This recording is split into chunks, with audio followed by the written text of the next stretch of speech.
Assalamu alaikum. My name is Ali Farooq, and I'm very happy to share that today I'm going to talk with one and only Dr. Shehzad Saleem. He is a famous scholar, part of Al-Mawrid, Pakistan, and Al-Mawrid US.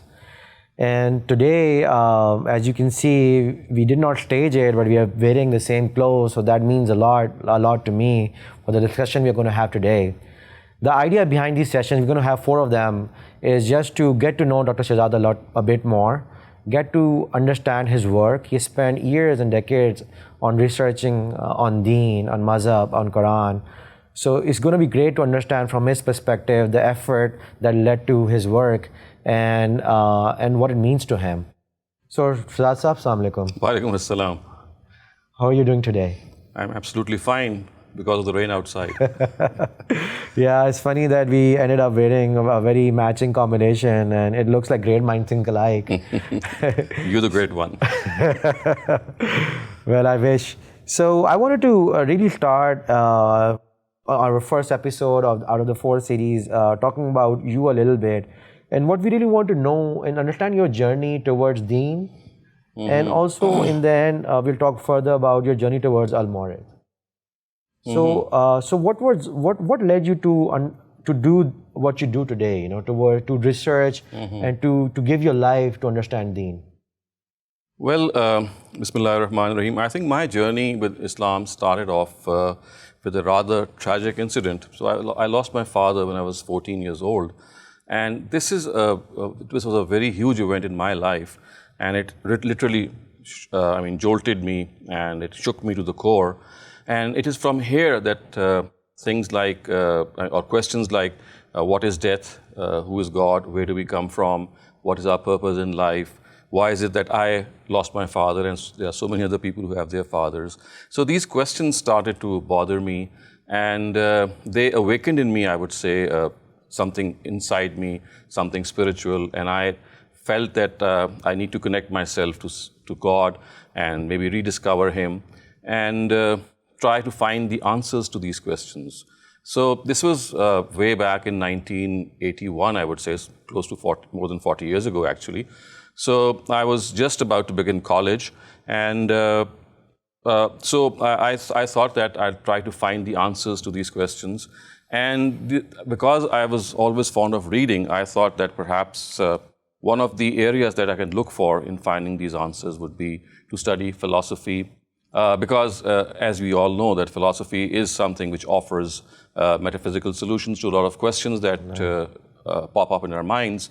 So my first task, I would say, or my first journey, or the first stop to my journey, was that I started reading philosophy and works of the Greek philosophers, and also tried to find these answers. And the more I went through the journey, the more I realized that if you read philosophy, the questions in your mind might increase even more, but the answers are not forthcoming. And it is then that I realized that perhaps I need to switch to religion. And so started to study religion. I was associated, not in a very formal way, with Dr. Israr Ahmed, and before that I was exposed to some other scholars and teachers. I had a teacher in my college who would deliver the Friday sermon in our mosque, so I got associated with him and I had this passion to learn the Quran, so I started memorizing the Quran. I didn't end up memorizing all of it, but let's say about 40-50% of that. And so that was something that I thought gave me peace of mind. I was more into reading the Quran with the translation, and also finding out these answers. One of the things that struck me was that the Quran, which is the basis of human thought, which is the basis of Muslim human thought, at least is something that is, it is continuously being ignored, and it has a lot to offer vis-a-vis these basic questions regarding religion. So by consulting these scholars, I would say that it gave me that peace of mind. It also answered those questions that yes, life is not all that we think it is. There is life after death, and that we are sent here for a trial. There's a purpose to our stay in this world, and we have to be answerable to God. So all those basic questions which were raised in my mind, I thought that they have been answered, or they are being continued to be answered. And then something else happened, which actually led me to Al-Mawrid. Yeah. So I think, and let's talk about that. But so you talked about philosophy, and you also talked about that there was an incident at your family that led you to spirituality.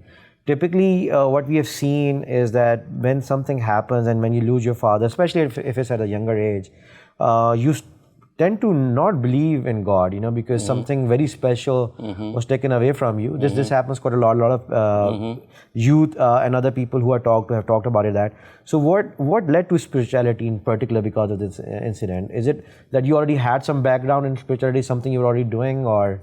Well, I would say that before I lost my father, yes, I was a very serious person. I had this research-oriented mind, and I would try to go deep into things. I was very fond of reading literature, Urdu and English literature, and history, and in philosophy at a lesser extent, I would say.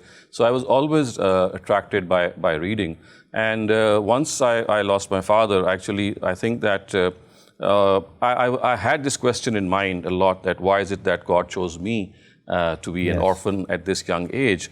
Although, alhamdulillah, I never went as far as to probably launch a complaint against God, but I had this question in mind, and I had very good mentors at that time, some in my family and some of my teachers who really coached me, I would say. So the life coaching experience that I had from them. And they said that, well, this is a temporary parting of ways, don't think that it's like curtains. And the biggest thing that assured me was that if we do good deeds, inshallah, we'll end up being united with our parents in the hereafter. So that is something which really, I would say, prepped me up, and it motivated me that, yes, this is not a thing which I have lost forever. There's always going to be a chance to regain. So it's like paradise lost and paradise regained, as Milton would say. So I could regain my paradise, I could meet my father. And so that is where I think instead of that perhaps a few days of negativity, I was immediately overcome by that positivity that, yes, I have to make things work and try to meet my father. So a lot of times when people are trying to understand who they are, where they come from, philosophy plays a key role in that.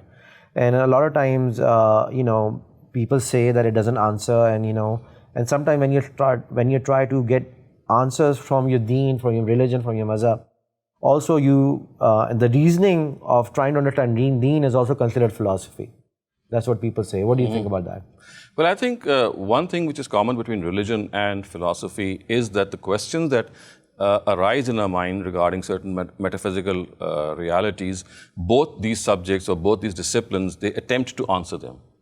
So this is the huge commonality which the two possess, and because of the fact that the nature of these metaphysical questions is something which human beings can themselves not discover. There has to be an answer from outside. So philosophy actually tries to tackle this question, or these questions, I would say, by conjecture, by contemplation, by trial and error, and so it's like a journey in which there are lots of stops and starts and hiccups. But you see, religion stands on a very definite ground, and it gives you very clear answers because the person who's giving you the answer is someone who has created you, who has made all this thing and made you pass through all these tests, and you are able to come to a very solid conclusion that yes, these are the answers. So while at the same time there's this commonality, philosophy always keeps you in the lurch. You're always trying to find out more because, as I said, there are no definite answers. And metaphysics or philosophy, as I would say, is something which I would say is good leisurely reading. But if you're seriously into finding out solutions, because you see, we human beings are not, it's not just an intellectual exercise that we are passing through. We have to take decisions in life. We have to live our lives in a certain way. So you just cannot have that intellectual enjoyment all the time, which might really spur you.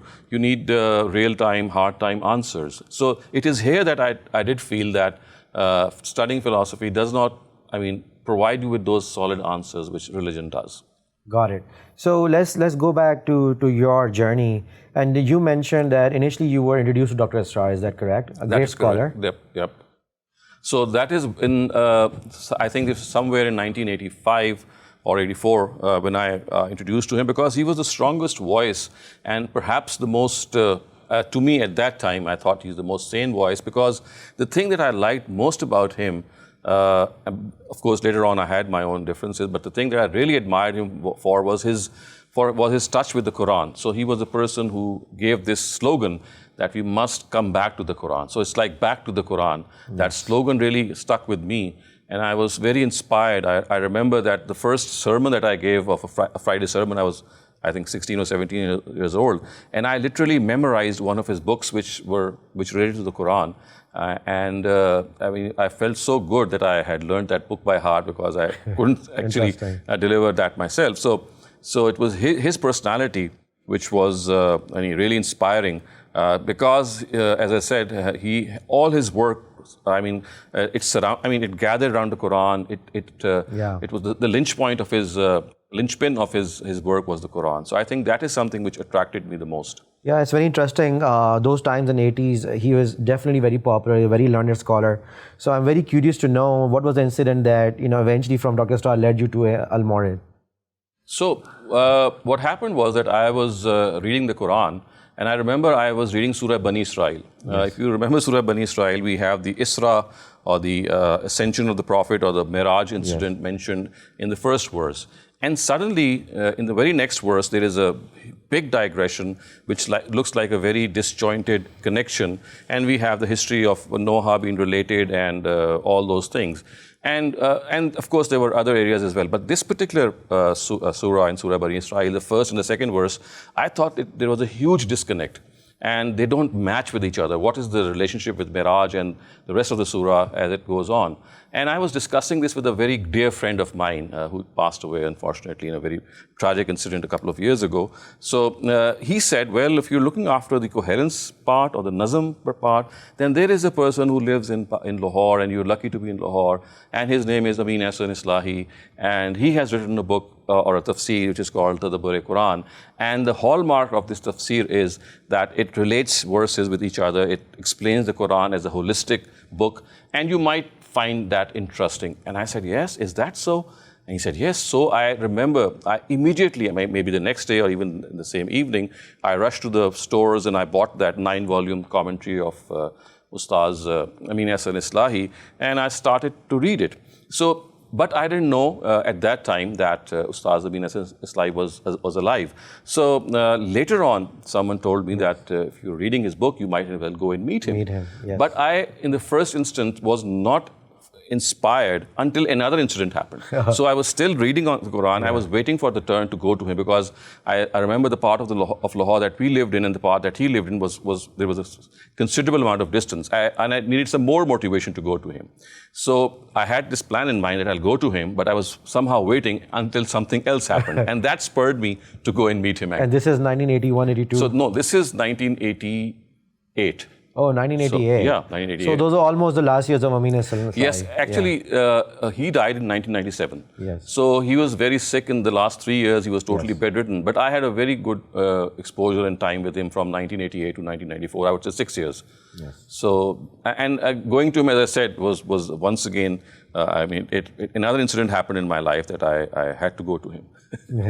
And you want to tell us about your... So that incident was that one of my cousins, she was living in the United States, in Ohio to be precise, and I wrote a letter to her regarding women and hijab and what importance hijab is, and she retorted, and she was slightly angry, and she said, do you think that I am not a good Muslim, and is hijab something so compulsory? So she actually sent me a book which was like women's liberation, something like that, and had a entirely different tone to it. And it cited the Quran.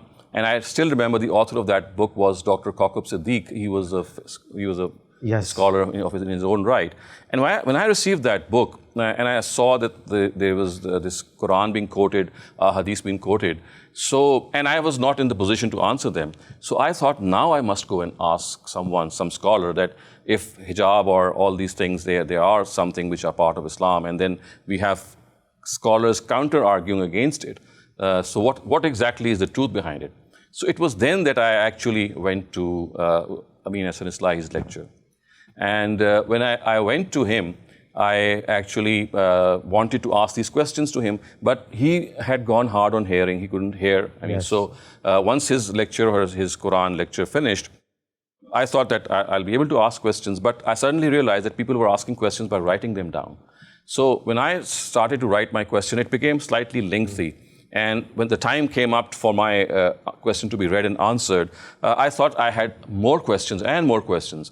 So it was like a back and forth thing, which was not working properly. There were a lot of people there, and you're doing that chit stuff all the time. And I remember one of our very worthy persons, people who also passed away in COVID a couple of years ago. He was sitting right beside Ustaz Islahi, and he said, well, after the lecture, he said, come to me, boy, come to me. And I said, what? He said, well, Ustaz Islahi is advancing in age, and he's hard on hearing. So very near this place where you're having this lecture, just about 3 or 4 miles away in Model Town, there is one of his students, his name is Javed Ahmed Ghamidi, he lives there. Oh. Why don't you go to him? Because he'll be in position to answer you, and you can have a good discussion with him. Our own Maulana Islahi is someone who, it was cumbersome to exchange ideas with him.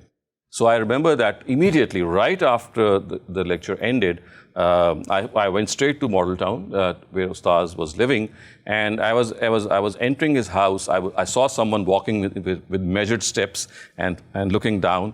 And I thought that maybe he is Javed Ahmed Ghamidi. And yes, I was correct in my assessment, because he was walking in exactly measured steps, equal steps, very gently, and he was wearing a topi or a cap. And when he saw me at the door, he said, "Aapki tareef, who are you?" Yeah. So I introduced myself to him, and I said that I found your address from your teacher, and I have something to discuss with you. So from there on, I started, he actually told me that, why don't you leave the book, because my cousin actually not only sent the book, she also sent a questionnaire, which was attached with the book. And she said that, look how the Quran is actually... Yeah, very good. And there's a lot more questions I have on that, which I'll follow up in the next episode. But so just to recap, it looks like from 81 to 88 was a spiritual journey. And that's where you got introduced, because some of the questions were not being answered specific to, for example, hijab, and a couple of other questions you had. And initially you also had some philosophical journey as well, in which you thought philosophy is not answering your questions. And you ended up getting some of those people recommending you to meet up with Amin Hassan Islahi Saab. You also had access to the Tadabbur Quran, if I'm guessing, all the 9 volumes it had. And then you eventually got to Javed Ahmed Ghamidi, also in the same 89, 88. Yeah, that was, as I said, was the same 88, yeah. And maybe for 6-7 years you had access to Dr. Saab. And actually this was the time when I was slightly, more attracted towards Ghamidi Saab, because Dr. Israr was running this organization which is called Tanzeem-e-Islami, and this was based on a Bai'at system in which you had to pledge allegiance. So I was not very comfortable with that. And in fact, one of my questions which I asked Ustaz Ghamidi was regarding this Bai'at as well, besides the one. So it was like an overlapping of both these things. Oh, I see. That makes a lot of sense. So were you doing anything else, just from a personal standpoint? Were you in your spiritual, were you working somewhere in those 8, 9, 10? So I was in my final, when I met Ustaz Ghamidi, and just before him when I met Ustaz Islahi. So I think I met Islahi Saab in 86, at the end of 86, and I met Ghamidi Saab somewhere in July 88. So I was an engineering student. I was doing my engineering. I was doing electrical engineering from the University of Engineering and Technology in Lahore. I was in my final year. So when I met Ustaz Ghamidi, I had already made up my mind that I had become a religious student or a scholar, so to speak. So this was even before I had gone to Islahi Saab. This was actually the time when, even before I had received that letter from my cousin, that when I was studying Tadabbur Quran and when I was trying to find those answers, I said that, not only I'd like to find these answers, but maybe I would like to document them, go more deeper. So I had this flash in my mind that maybe I should change my field. So it was before even meeting both these personalities. I was still affiliated with Dr. Israr Sahab, and I had this question in mind that if I abandon my career, which is still about a year to go for my studies to finish, where would I go for studies? So these questions I already had in mind, and the only place that I could have possibly gone to was the Islamic University in Islamabad. And because I had my mother was a widow, I had 2 younger sisters, this was virtually not possible to go to Islamabad. And I was in a real fix that what exactly should I do to quench my thirst. And I think it was a God-sent opportunity that I got. Very good, Shehzad bhai. There's a lot more to talk about, because you had some interesting journey talking about how you're going to switch from engineering to being a religious scholar. So we'd love to know more about it. We had a great discussion, and we want to wrap it up in this episode, and we found a little bit about Shehzad Saab, and we want to continue that in the next episode. But for now, we're going to end this. Shehzad bhai, thank you so much. My pleasure.